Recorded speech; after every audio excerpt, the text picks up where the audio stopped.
So thanks for joining us as New England Hospice presents Pain Management and Critical Thinking. This is for one CEU hour. So the presentation objectives are to offer knowledge by providing an overview of end-of-life care with management and pain tools or algorithms. Upon the completion of the presentation, you should be able to understand the benefits of comfort care at end of life, understand the different types of pain, acute, chronic, incidental, or breakthrough, understand the etiology of patient pain, identify the most common ways to complete a pain assessment, assess pain accurately using clinical tools, and select the best pharmacological and/or non-pharmacological methods to manage patient pain utilizing pain assessment tools and pain treatment algorithms. Just a few facts here. Pain is a significant problem amongst our elderly in the U.S. Between 25 and 50% of community patients and 45 to 80% of skilled nursing facility patients experience significant pain on a daily basis. There's a fear, the common sense is there's a fear of treating the pain in the elderly. Either the elderly don't report it, or doctors or clinicians are fearful that the pain medications will cause confusion, cause drowsiness, which will then cause falls, suppress breathing, and decrease appetite. When in reality, untreated pain causes anxiety, depression, and despair, which in turn can lead to falls, decline, poor PO intake. The next underserved and undertreated population is psychiatric patients or patients with a long drug history, drug-seeking behavior, or substance abuse. These patients usually are not comfortable at the time of death. Most of the time it's due to undertreatment. This particular population, because of psychiatric medication or whatever substances they were using, tend to need much higher doses of pain medication and anti-anxiety medication at end of life, which makes clinicians very uncomfortable, especially if they're residing in skilled nursing facilities.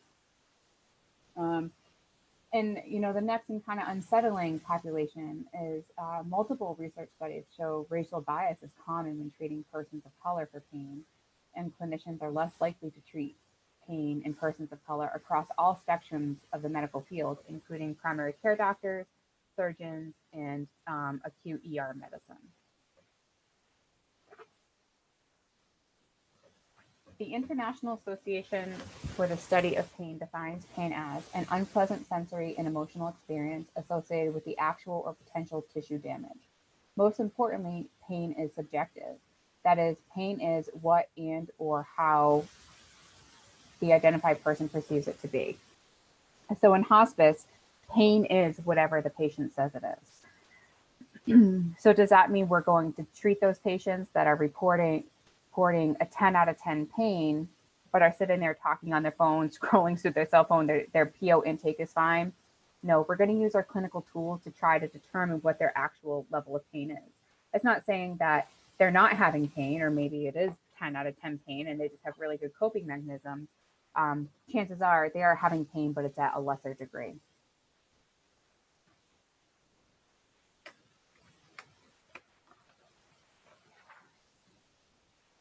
There are several types of pain. The first type of pain is acute. It has a defined onset with a limited duration. Definable acute injury or illness duration is anticipated to be less than 3 months, accompanied by clinical signs, sympathetic overactivity or stress reaction. Usually highly localized, characterized as sharp, and it may radiate. Treatment directed at acute illness injury with or without short-term use of analgesics. So examples of this would be a surgery, you're clumsy like I am and fall and sprain your ankle, broken bone. Those sorts of things are considered acute pain.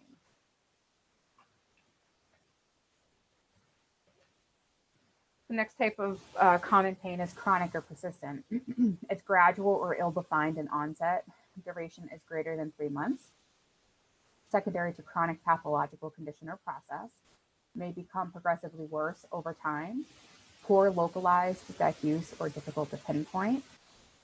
characterized as dull, aching, nagging, and or burning.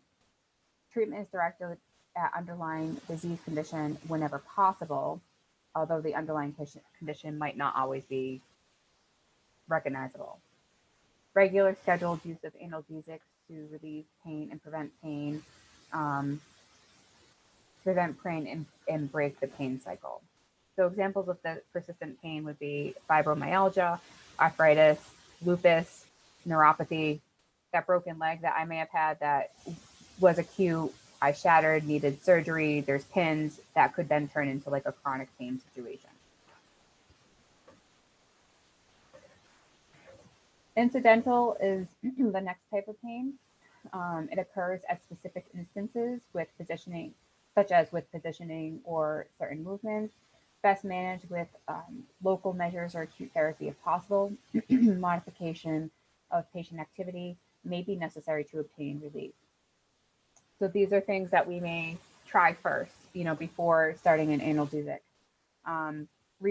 Putting somebody on a repositioning schedule, making sure they're turned every 2 hours if they're bedbound, completing range of motion, totaling a schedule if the pain's related to a bowel movement, making sure they have proper bowel meds in place, again with a totaling schedule, or ordering equipment to increase comfort, such as air mattresses, wheelchair cushions. Wheelchairs, sometimes it's as simple as, like built up silverware that they can grasp, if they're too tight, they don't have to hold a tight grip onto.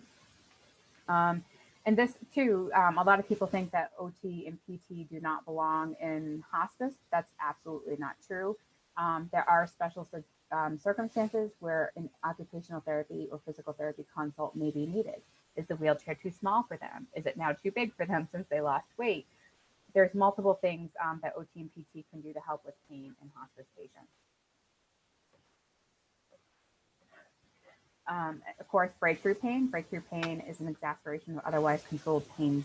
There are two types of breakthrough pain. Predictable, for example, prior to wound care.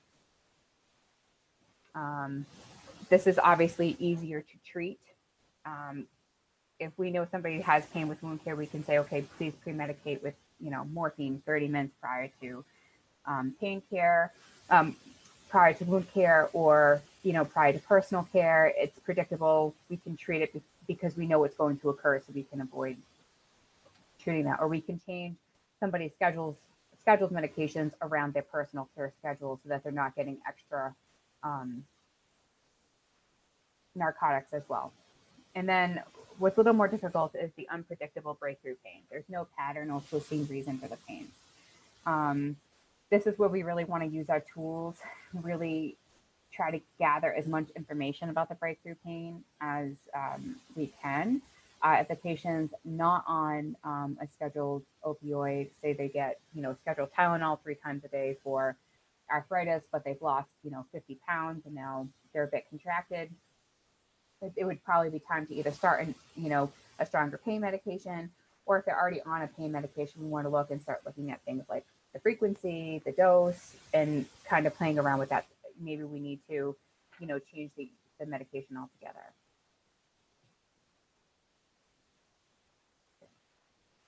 So there are specific pain classifications, other specific pain classifications as well. So there's the nociceptive, neuropathic, psychogenic, or emotional pain, or it can be a combination of any of these things. Nociceptive pain results from actual or potential tissue damage. Somatic pain falls into this category, which is usually sourced in the skin, joint, muscles, or bones. Generally localized, deep somatic pain may be diffuse, spread out, or radiating. Pain is described as aching, stabbing, or throbbing, typically. Visceral pain, the source is internal organs, thoracic or abdominal, pelvic. Less localized with somatic pain, less localized than somatic pain may have referred pain to the cutaneous skin. Pain described as gnawing or cramping without potential obstruction of the GI tract, bladder, or uterus, or with potential, sorry. Pain is described as aching, sharp, or stabbing sensations. when due to involvement of organ capsules and connective tissues which envelop the organs. So diagnoses that fall into this category would be, a chronic pancreatitis, chronic peptic ulcer disease, irritable bowel syndrome, urinary retention, headache syndromes, inflammatory disorders, ischemic heart disease, musculoskeletal disorders, and things like sickle cell anemia, arthritis, and trauma can turn into this ruptured spleen, can cause other issues as well. Neuropathic pain is caused by nerve damage or injury. It can be peripheral or central nervous system, maybe cutaneous or episodic, continuous or episodic. Sensation of burning, cutting, numbness, prickling, stinging, or tingling of the skin. Electrical sensations or other abnormal sensations, chronic or sharp sudden onset, stabbing or cutting pain, sweating abnormally. You may see a patient completely drenched on the right side or left side of their body unilaterally, and the other side is fine. That typically is a symptom of neuropathic pain or dysfunction. Skin thinning may occur when sympathetic nerves are damaged. Could have burning pain and increased sensitivity to pain. So again, chronic neuropathy, so similar with diabetics, alcohol abuse, autoimmune hereditary diseases, back, leg, and hip disorders, different cancers, compression of tumors on nerves, facial nerve disorders such as trigeminal neuralgia, Bell's palsy, HIV, shingles, limb amputation, MS, neurological diseases, diabetes, surgical spine, stroke, post-stroke syndrome, trauma, and vitamin B12 deficiencies. Psychogenic or emotional pain is pain with no physical basis. May be present in patients with other mental health diagnoses. Presents often in patients with PTSD, particularly veterans, first responders, former doctors, and nurses. May develop with chronic pain. May develop with chronic pain. Treatment focused towards the cause of the physical pain. Untreated pain may cause sensations of peripheral nociceptors and central spinal neurons, leading to symptoms of hyperalgia and increased sensitivity to pain, and/or allodynia, having pain with a typically painless stimuli such as a light touch. So emotional pain and psychogenic pain is actually one of the most difficult to treat at end of life. Often presents as terminal agitation. It's commonly seen with unfinished business. Phantom pain as well. Post amputation is another form of psychogenic or emotional pain. All of my years of hospice, being in hospice, I've had one case that really sticks out to me, and it was probably the most horrific death I've ever witnessed. No amount of medication we gave this man comforted him. He was on 250 micrograms of fentanyl every hour, and he was still in pain. He killed his son, his 18-year-old son, in a drunk driving accident. And a few years prior to his MS flaring up and him passing, and there was no amount of comforting him. He was scared to die. He was afraid he was going to go to hell. No amount of spiritual care helped. It really can be very traumatic to watch for caregivers and families with patients trying to deal with this type of pain. So etiology in a hospice patient, pain may be secondary to one or more of the following: primary disease or cancer, such as a tumor infiltration or nerve compression. It could be treatment-based, surgical procedures, or diagnostic procedures. Sometimes, especially in our patients with neuropathy that have like the pins and needles and the burning, even checking blood sugars can cause severe pain. That's what we want to talk to our families about. Maybe their blood sugar is sort of controlled, they're not really eating. Why don't we get rid of sticking them 4 or 5 times a day? Debility, such as pressure sores, contractions, or constipation. Concurrent diseases or disorders related to the condition other than the primary hospice diagnosis, such as rheumatoid arthritis, and again, pain with cancer, and undertreated anxiety and depression.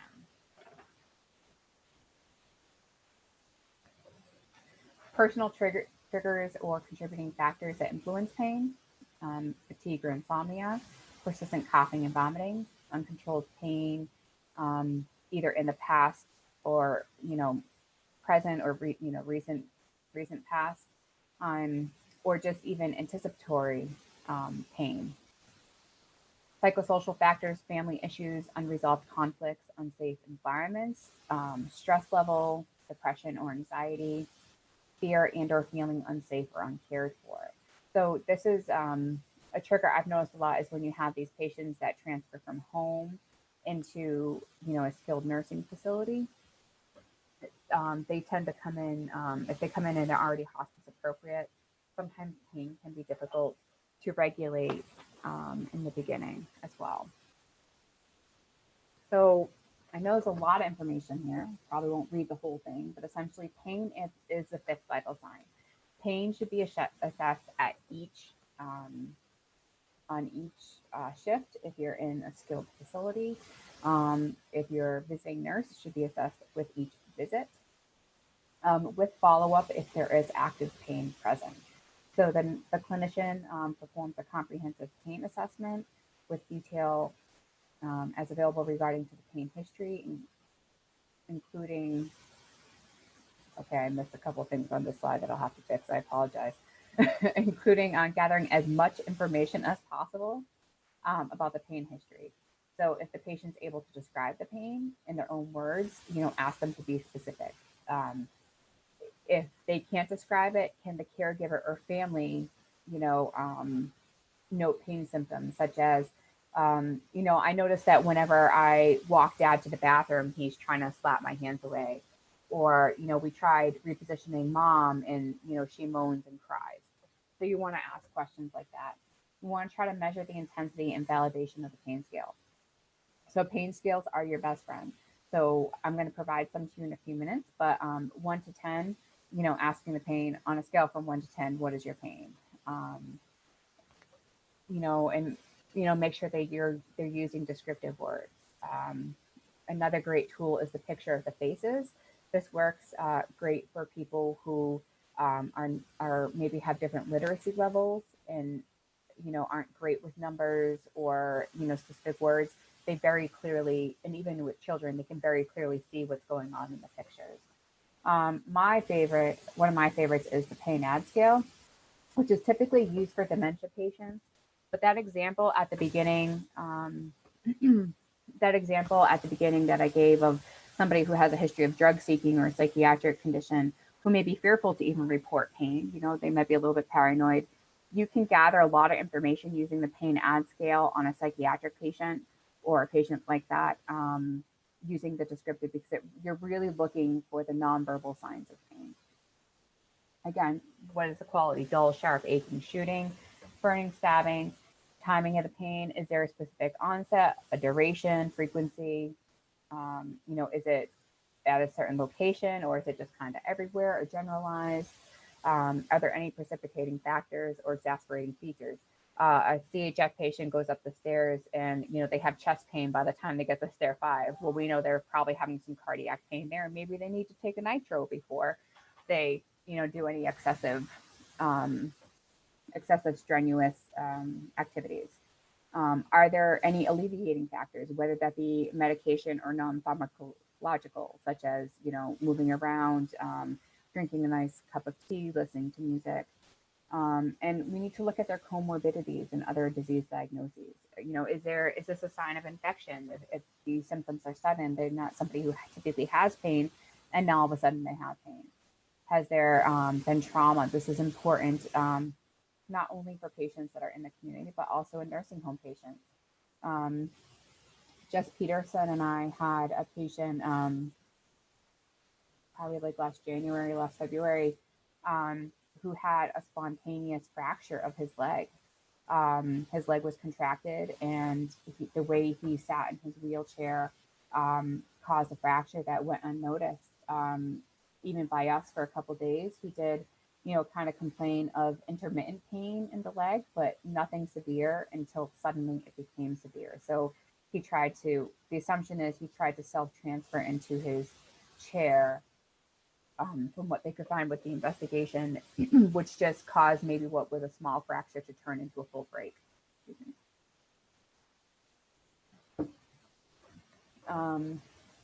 Especially, in the signs of trauma can be, symptoms of abuse. So these are things we all need to look for. Multiple sclerosis, diabetes, ischemic heart disease, bowel disorders. People with chronic pain have coping mechanisms. So you really want to look to the nonverbal as well as what they're reporting. You want to assess for depression and anxiety, assess for any underlying disease, especially liver and renal dysfunction. These two things we need to be very cautious of when we're recommending medication, or just be conscious of certain medications. If there's dysfunction of liver and renal system, can last longer in the system, so we can overdose somebody or we can underdose somebody. So depending on what type of kidney disease they have, and if they still make urine, it all kind of plays a role. So this is where I use this all the time, this Petus and noses analogy of the old school TVs with the bunny ears. Every day we might have to adjust those bunny ears to get somebody comfortable, to get the clear picture.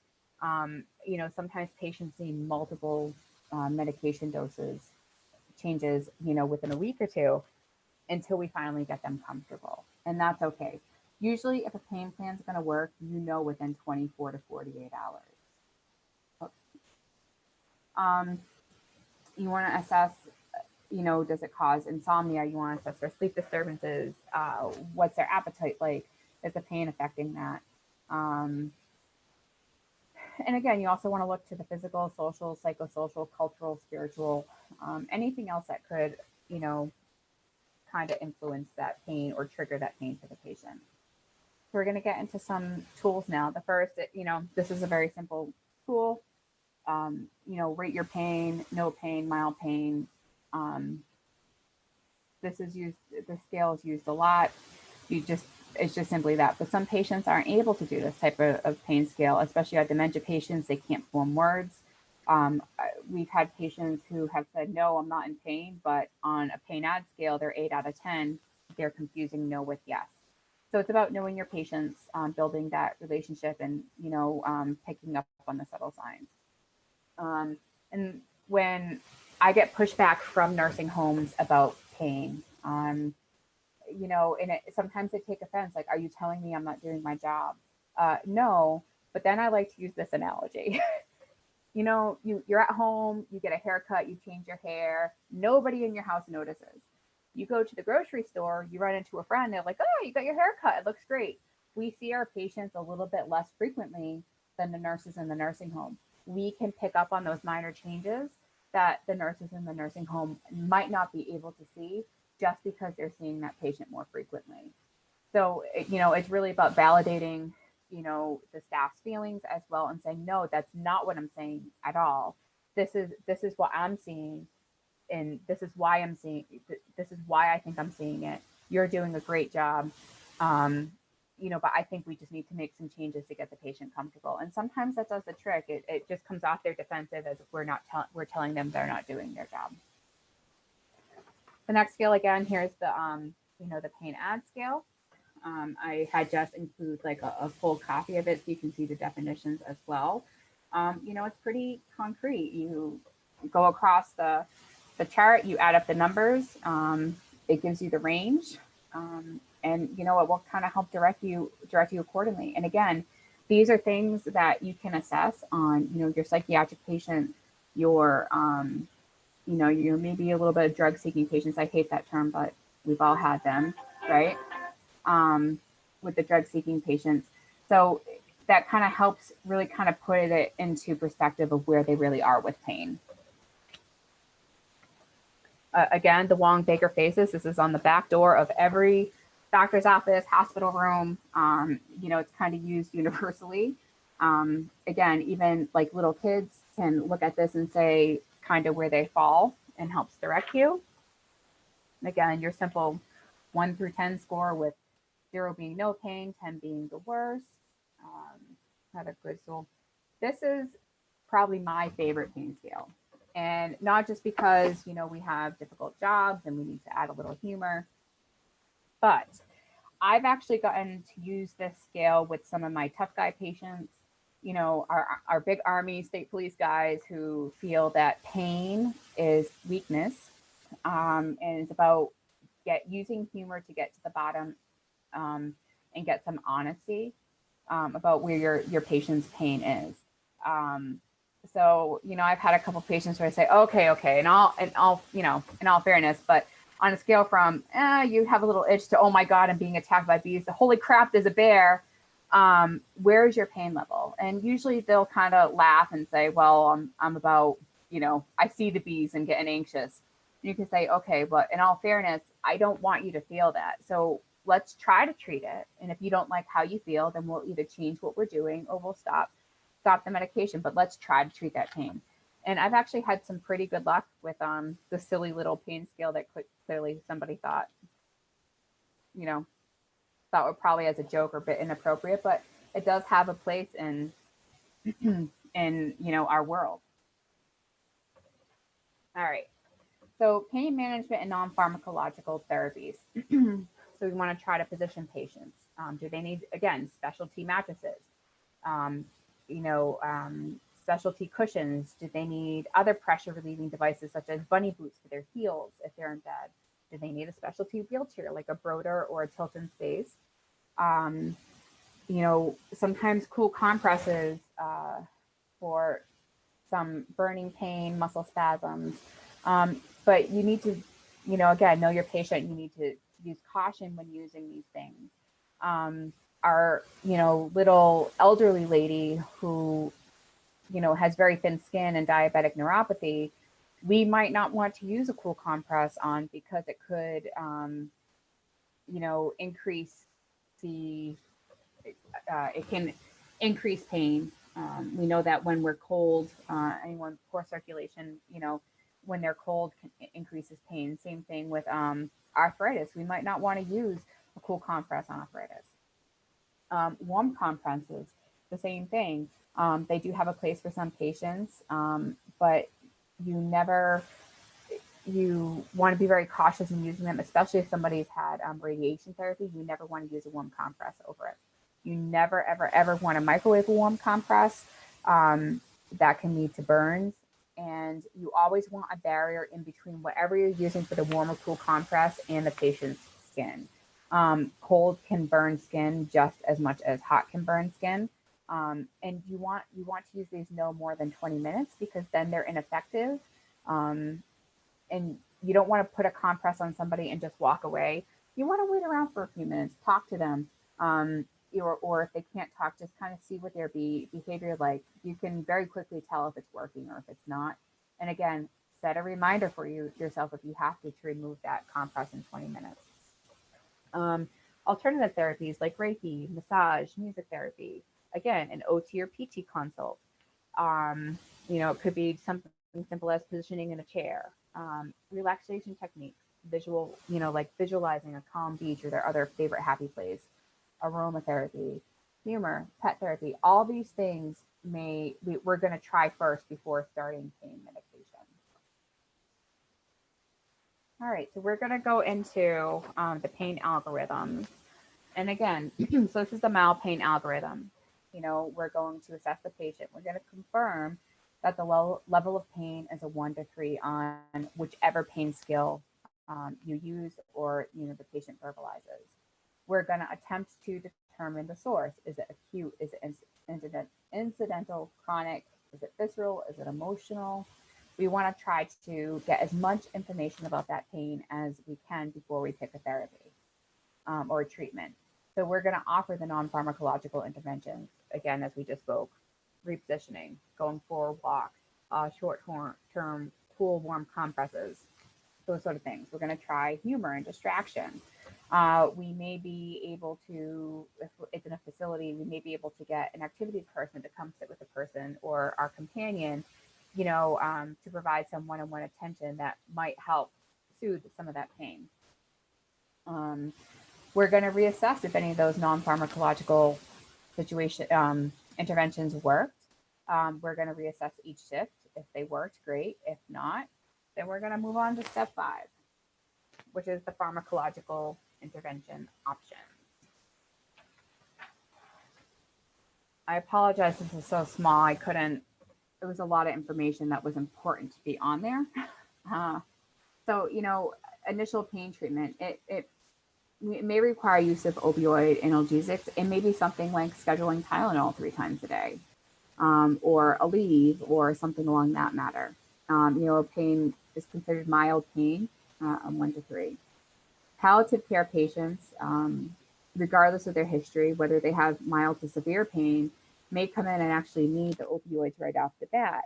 Again, it's going to be about your assessment, about your knowledge of the patient's conditions, that really kind of focus what treatment you're going to pick.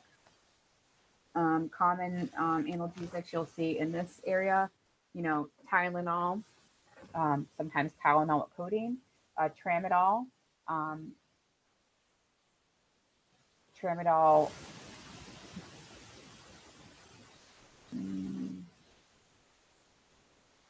sorry, that should only be one. Tramadol Ultram is immediate release. Patients can have it up to 4 times a day. I've actually seen it up to 6 times a day in some facilities, just depending on the doctors.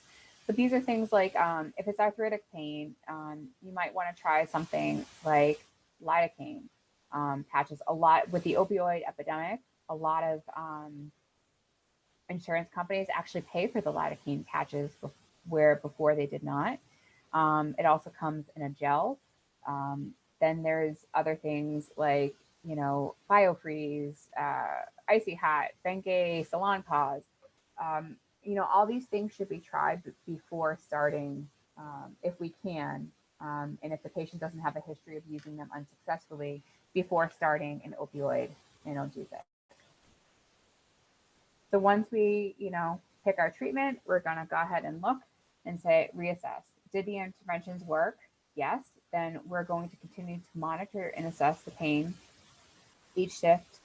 And it really should be, just kind of take a glance. If you treated somebody with Tylenol, at the very start of your shift, 4 to 5 hours later, you should be going back to assess that patient to see if they have pain again. If no, we're going to consider conjunctive therapy, maybe an antidepressant, anti-anxiety, antispasmodic, low-dose steroids, mood stabilizers, muscle relaxers. This might be the time to schedule a non-opioid medication, like Tylenol twice a day or 3 times a day if they're not getting that. And again, the topical agents. If we've tried all these things and they're still not working, then we're going to move on to the moderate pain treatment algorithm. Again, we're going to assess and confirm the patient is a scale of using whatever pain scale you want between 4 and 6. Again, we're going to attempt to determine, the cause. We're going to do the same things we did, with the MAO. We're going to attempt, non-pharmacological interventions. We're going to assess to see if any of those worked. Usually when somebody has a pain scale of 4 to 6, that's moderate pain. Sometimes these things will work.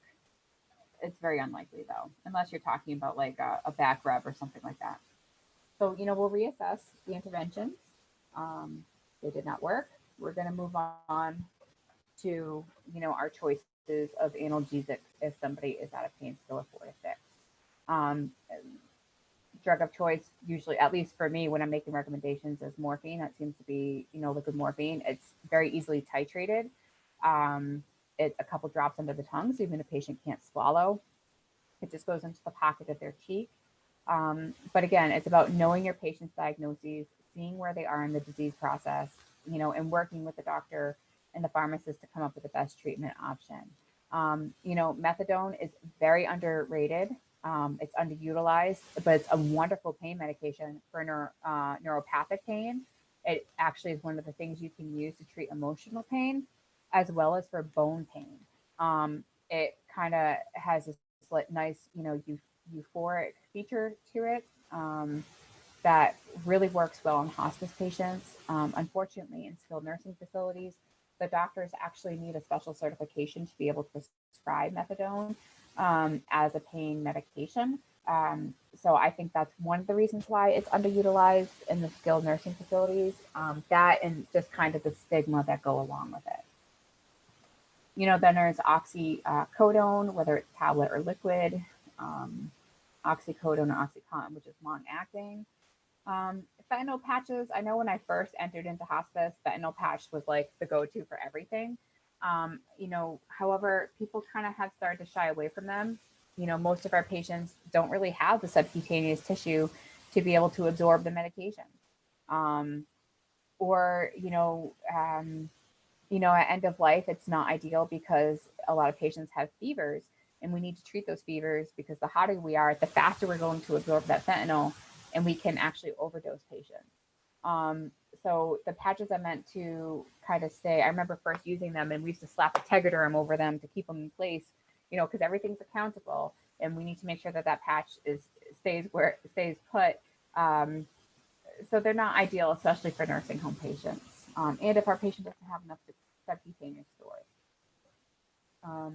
We're going to assess our interventions. Did we try, morphine only 2.5 milligrams because they've never had our narcotic before and they need a breakthrough pain. So we're going to see if our interventions worked. If they did, we're going to continue to monitor. We're going to titrate the medications up and down as needed per MD order and consult, making sure that the patient's comfortable. If they did not work, we're going to consult the physician. The physician, hospice nurse, and pharmacist should kind of have a consultation together, especially if the pain scale is regularly above 5 5 or more with interventions for greater than 24 hours. That's an indication that we need to change things, whether increase dose, increase frequency, increase the medication. And again, we're going to consider conjunctive therapy. Are other things, playing a role here, other triggers that we need to address first. And if we've tried all these things and they're still not comfortable, even if they're at a pain scale of 5, but we're going beyond 24 hours and we can't get them below a 5, we're now going to classify that as severe pain. So again, severe pain, we're confirming 7 out of 10. You can see, the patient's restless, they can't sit still, they're agitated all the time, they're not eating. You're going to try these things. You're going to try, the non-pharmacological, but you're not going to, typically get very far. But especially with our population of the nursing home patients, we need to try the least restrictive first. And then this is the severe pain algorithm. We have a younger kids or patients. They're still somewhat ambulatory. They can still make their needs known. We should be starting with adding a long-term narcotic such as MS-Contin, oxycodone extended release. This patient who might still have quite a bit of transdermal, fat tissue, they may be appropriate for a fentanyl patch, depending on where it is. And again, methadone has long-acting as well, and long-acting oxymorphone or hydromorphone as well. So these are things we can look at. Usually we're going to use, these patients are going to have multiple therapies. So they're going to have the long-acting. Well, what are we going to do for breakthrough pain? The short-acting medications, your morphines, your dilaudid, your CAD pumps, subcutaneous CAD pumps. And I want to caution you with the CAD pump too. If we're not using a transdermal fentanyl patch because they don't have enough subcutaneous tissue, they're not going to absorb subcutaneous medications with a needle into their skin either. I actually, when I was gifted another building, a couple years ago, my very first day, I remember it was October 8th of 2018. I literally walked in to assess this one patient with the nurse. I'm in the building all of 5 minutes. I'm new to this building. The lady's CAD pump needle shot out of her skin and fentanyl was squirting out of her belly like a fountain because she didn't have any subcutaneous tissue to absorb it. So for weeks, since she's been on the CAD pump, the fentanyl was just sitting under her skin, sitting under her skin, sitting under her skin. Well, finally the skin broke down, needle shot out. It was an absolute mess. And in that situation, we ended up getting a special 50 milligram to 1 ml dose of morphine made.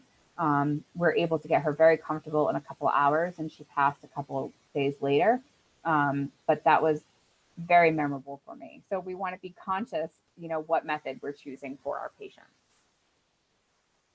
And if we are using a CAD pump, we want to, granted it's a tiny little subcutaneous needle, we want to go ahead and look and maybe consider like EMLA cream or lidocaine cream about 30 minutes prior to changing that needle site, just for the extra added comfort. It can sting, it can be very uncomfortable. So, our job is to make sure they're comfortable. What's a little EMLA cream to make sure somebody's comfortable? All right, so we pick, MS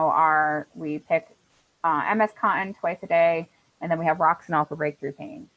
We're gonna go ahead and assess the patient. Is our plan working? Within 24 hours, we'll know if this plan is working.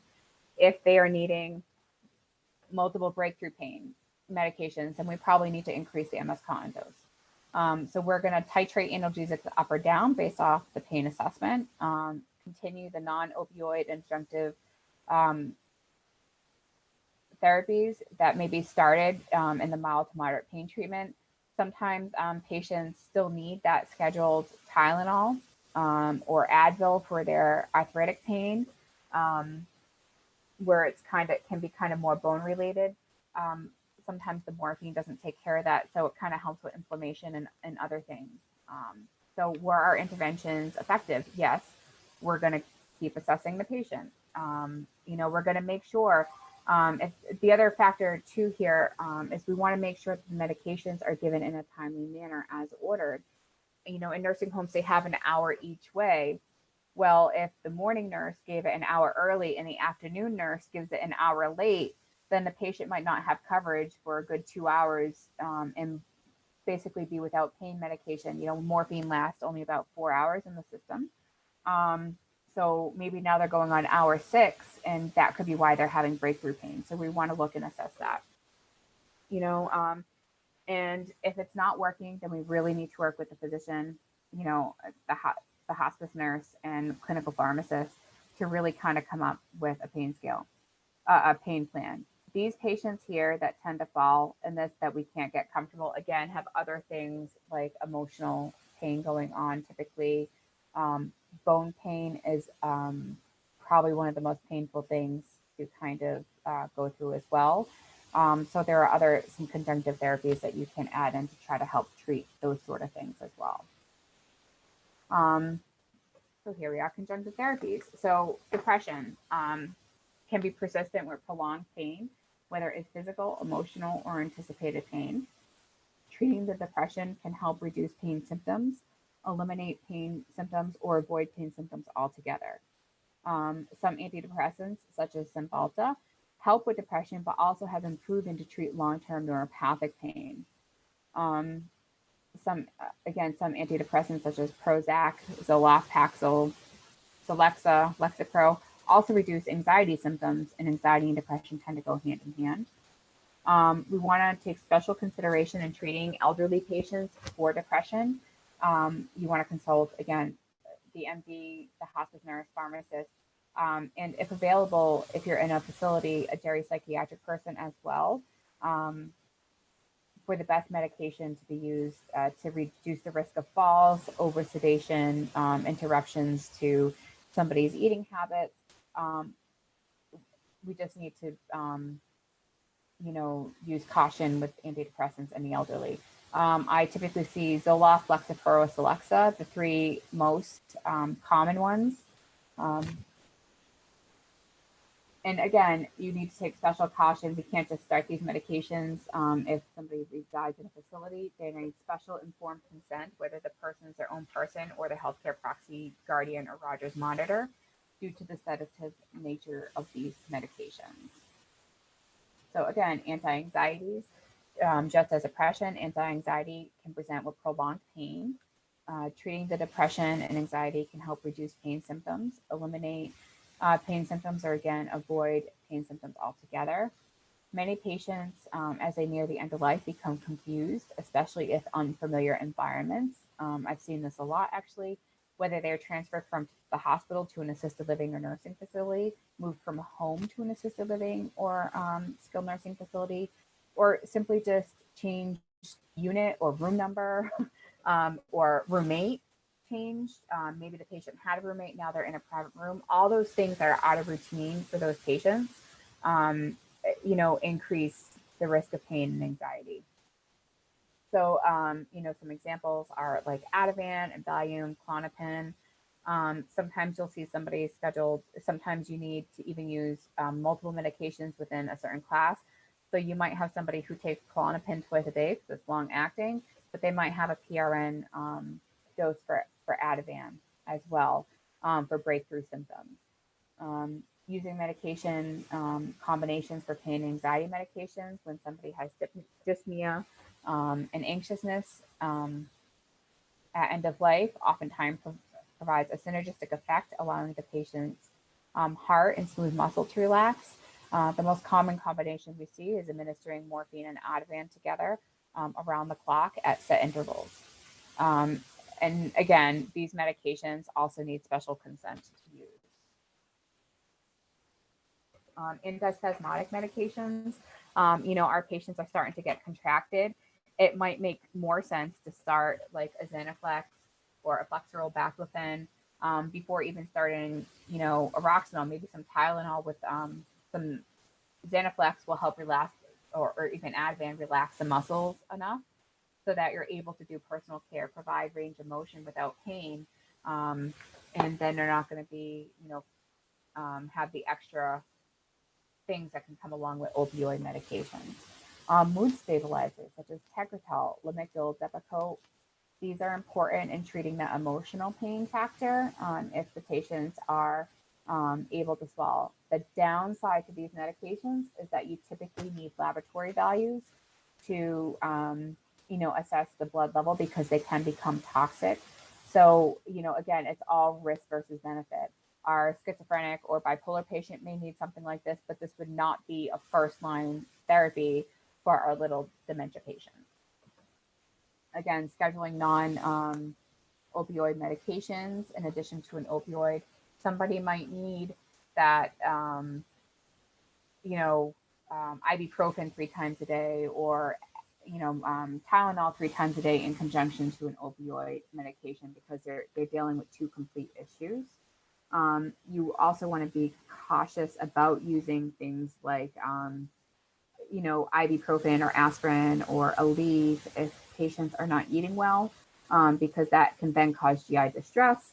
It can cause GI upset, and we're going to create more problems for that patient. Again, topical agents, the muscle rubs, patches. This is one of my favorites, and I'm glad it's over the counter now. Valtteri Gel has a really good effect. Definitely want to make sure to put gloves on when you're putting these on, especially this one, because your hands will go numb. Learned that the hard way, but that was an accident. So this is one of my favorite things. Dr. Saeed, she was my very first medical director. She's our medical director now for the Worcester area for many of the buildings. But the very first hospice I worked for, she was our medical director. And I had a patient with bone cancer. And she taught me the powerful use of low dose steroids twice a day. So we're talking 2.5 to 5 milligrams once in the morning and once around 2 o'clock. You don't want to go past 2 o'clock because we can then interrupt the patient's sleep. But these are probably, this and methadone are probably the 2 best things for treating bone pain. Next to an epidural. These are kind of the go-to therapies that I stick with when treating patients for bone pain. They work great for bone pain, severely rheumatoid arthritis as well. You just have to be, again, use caution with rheumatoid arthritis because these can lower your immune system and then just kind of make it a little bit more difficult to then fight things off. But again, it's all risk versus benefit. we're in hospice. So prednisone, dexamethasone, or decadron are the two most common. You want to use caution in treating, diabetic patients with low dose steroids. Again, if somebody's is on insulin and their sugars are very well controlled, it may still be an appropriate option for them, but it's just a conversation and you really need to kind of stress the risks. And another nice thing about low dose steroids is they have the side effects of increasing appetite, which a lot of our patients need, and it can be a desired side effect for many of our patients. Okay, so we're coming to near the end. A few special, kind of considerations and final thoughts. When initiating an initial opioid medication, you want to start low and then titrate as needed, especially in the elderly if they haven't had anyone. Psychiatric patients with ETOH abuse or other substance abuse histories may require very high doses of pain medications to become comfortable and then again maintain comfort. But again, you still want to start low and increase as needed.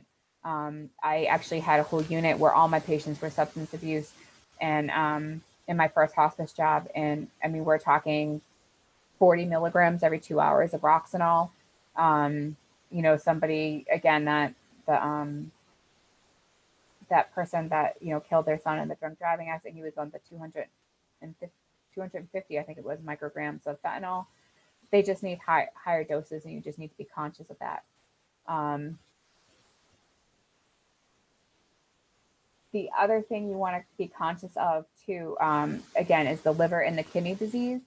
So I also have a background in dialysis nursing, and the thing with kidneys is if a patient has no renal function and they're not creating urine anymore, we can very quickly over-medicate a patient because they're not clearing these medications through their system.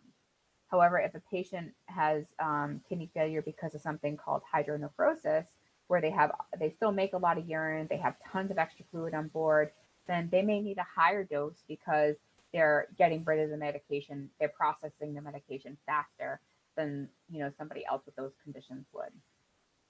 So again, it's very important to administer the pain medication and anxiety medications as ordered, following the timeline, especially when the patient is actively dying at end of life. Even if the patient appears to be sleeping, the medication needs to maintain a blood level, and patients at this point can go into pain crisis quickly. And when I say quickly, I mean as soon as one missed dose, then they're in crisis.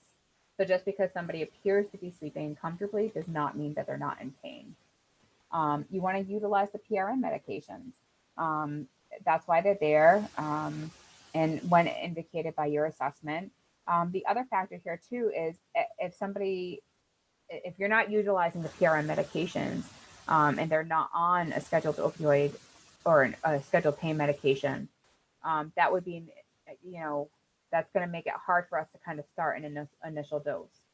If they're on already an opioid or a pain medication and you're needing frequent PRN doses, then it's going to help us determine a dose. If somebody's on 5 milligrams of morphine, but you need, every 4 hours, but you're needing 4 or 5 PRNs a day, I'm not going to go to like a 10 milligram dose. I'm going to go right to a 15 milligram dose recommendation. It seems like a large jump, but it's really not, because that's clinically, if you were to do the math, about what you were giving the person daily. So that's why PRN medications are important. Plus, we don't want the patient in pain, and we don't want them struggling. And finally, and this is important, I've heard so many clinicians say to me, I'm afraid I'm going to give them the dose and they're going to pass away. So if you give a patient a pain medication and the patient is actively dying, then the patient passes away within minutes. You did not cause the death of that patient. This means the patient was then comfortable and not struggling any longer, and they were able to release and go. Refractory pain, this is special consideration. Patients, this is typically when we would need to send somebody to the hospital or to an inpatient hospital, inpatient hospice unit for therapeutic sedation. So I have had to send a couple patients who one had bone cancer with metastasis to the brain, and the other was a glioblastoma. In the 8 years I've been a hospice nurse, to the hospital because no matter what we did, we could not get their pain under control. And they made the decision that they wanted to be sedated and completely out of pain until they passed. And this is what we would do. We would not be able to do this in a nursing home. We would not be able to do this in the community. These need to be very controlled situations under the advisement of an anesthesiologist and doctor. All right. So some myths that I hope this presentation cleared up for you is that proper pain management speeds up the dying process. It actually does not. That's false. I hear a lot of people say, oh, well, you're just going to increase the morphine until they die. Nope, we do not do that. We cannot do that. That is illegal in Massachusetts. The goal is comfort. So if we start a pain medication and the patient passes away shortly thereafter, it's because, again, they're comfortable and they were able to then release and move on. If a patient is sleeping, they are comfortable and do not need their medication. That too is false. You always want to administer the pain medications as scheduled. Especially when somebody is actively dying, just because they look comfortable does not mean that they are comfortable. So you want to make sure that you're administering the pain medications, and we want to make sure that we're checking our beliefs on pain and our cultural or spiritual beliefs on pain and how we treat our patients cannot interfere. We have to follow the doctor's orders and do what's best for the patient, not what we feel we would do if we were in that situation.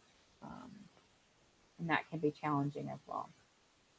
If you administer pain medication and again the patient passes away, you did not cause the patient's death. Again, that is false. Different resources. Thank you for your time and interest in this presentation. And just a reminder, to get your CEU unit, you need to email the evaluation back to Jessica Peterson at jpeterson@newenglandhospice.com. Thanks so much, Kim. This was great. Are there any questions?